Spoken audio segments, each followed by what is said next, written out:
Okay, this is take 2 of the beginning of this stupid thing, so it's going to be already put up. But anyway, I wanted to explain how I hooked this up to the top of the gazebo, the ceiling fan. And basically, what I did and used is one of these that this is a 4-inch pipe clamp or U-clamp, whatever you'd like to call it. And it's kind of like a muffler clamp, but it's more of a hardware type thing, not a, for a car. The one that I used was actually a 3.5-inch for this thing, and you'll see that I put it over the top of the centerpiece, which this has a, hang on, let me get up here and we'll see what we got going on. Let's back this off. Okay, so the top piece, this is a ball type carrier instead of the old hook and rubber hanger type, that they had on the hanging fans. And I put that U-bolt in over the top of the middle there, and then put spacers in it. I had to drill the original holder, the top holder, and then put nylock nuts on it, just for vibration purposes, so it doesn't loosen up there.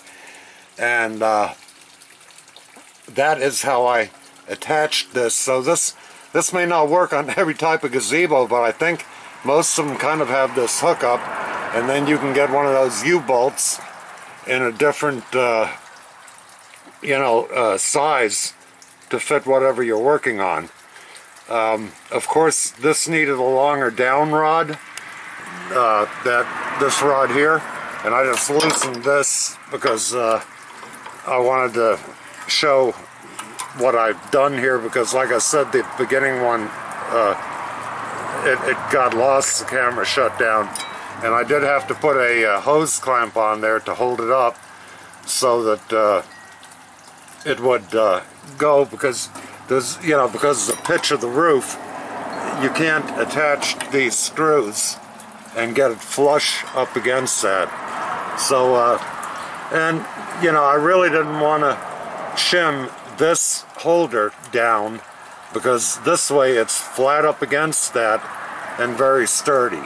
So the hose clamp's no big deal. This is an outdoor fan. Nobody's going to really look at it anyway. So there it is. Here's our productive day. And let me turn that around, make sure I'm not getting stupid filming. So hopefully that might help somebody if they're looking to put on a exterior outdoor fan. And now this fan is a exterior.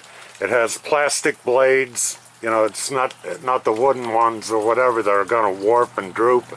And it's a 5-blade with a pull chain instead of a wall mount. And I think I mentioned that in the end part of this video. I'm not sure what I talked about because I've been working on it. So this is just a recap. And let me hold on for a minute. I'll put that thing back up there and I'll let you see how it looks. Okay, so that's how it looks with the hose clamp holding it up. Not the prettiest thing in the world. You wouldn't want it in your living room or in a high-class joint, which obviously this is not a high-class joint.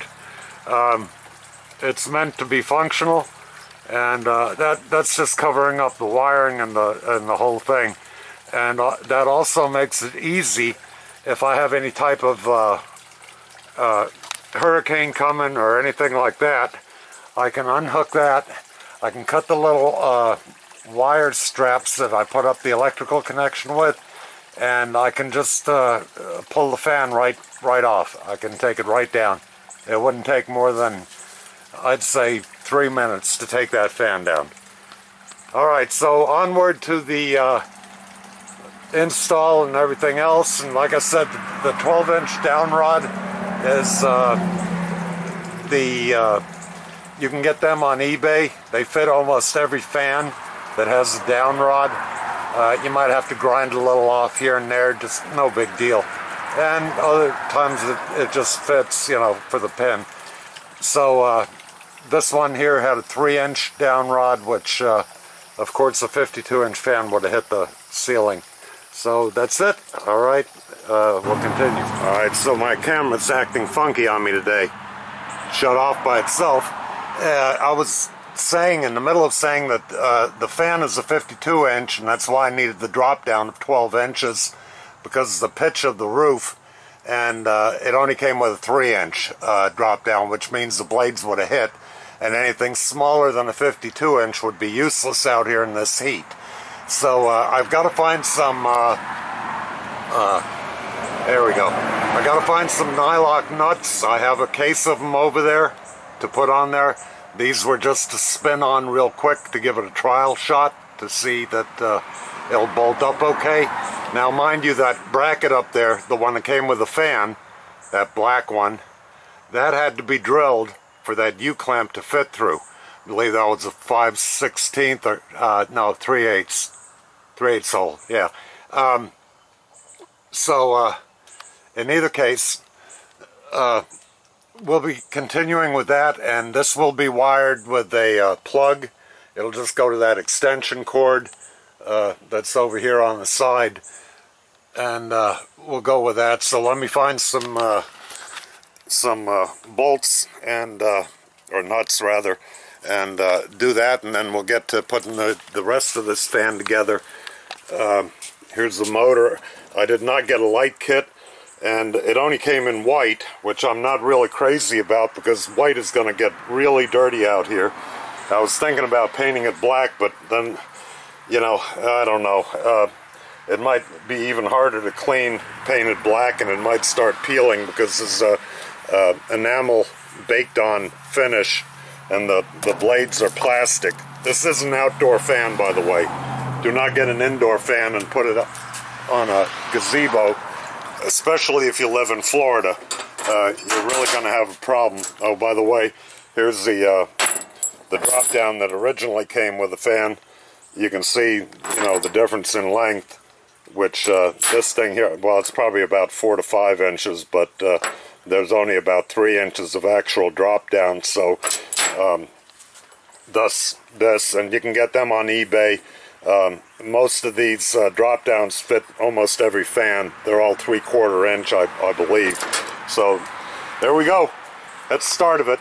We'll continue this on in a little bit. All right. Well, there it is. That was a nice installation, easy to put the blades on.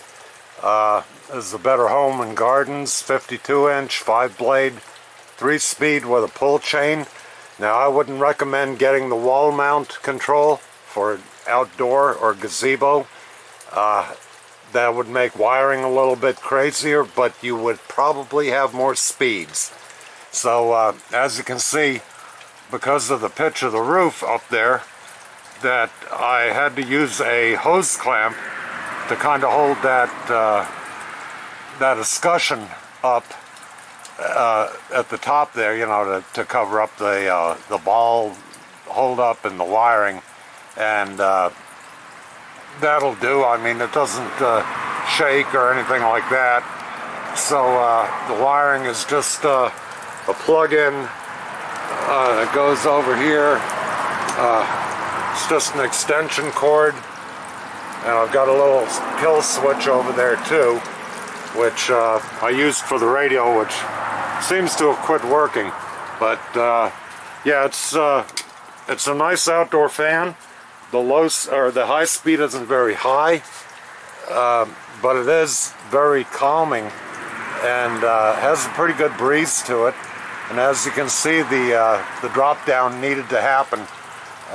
If I would have used the original drop down, it would have been hitting. I mean, it wouldn't have even been low enough to install the blades. So there it is, another project done, and fairly simple. It only took me a couple hours. Yeah, I mean, that's it. So now I get to sit out here with Ripley and enjoy this, and that'll help keep the heat down off of this roof, because you could feel it. You know, you get away from these little stand-up fans, and the minute you stand up, it's like 150 degrees above those fans. So with this black roof and everything, it draws in the heat, and this will help pull it out. So there it is, another project completed, something that made sense, at least to me. And yep, I guess we'll talk later about something, God knows what. All right, bye.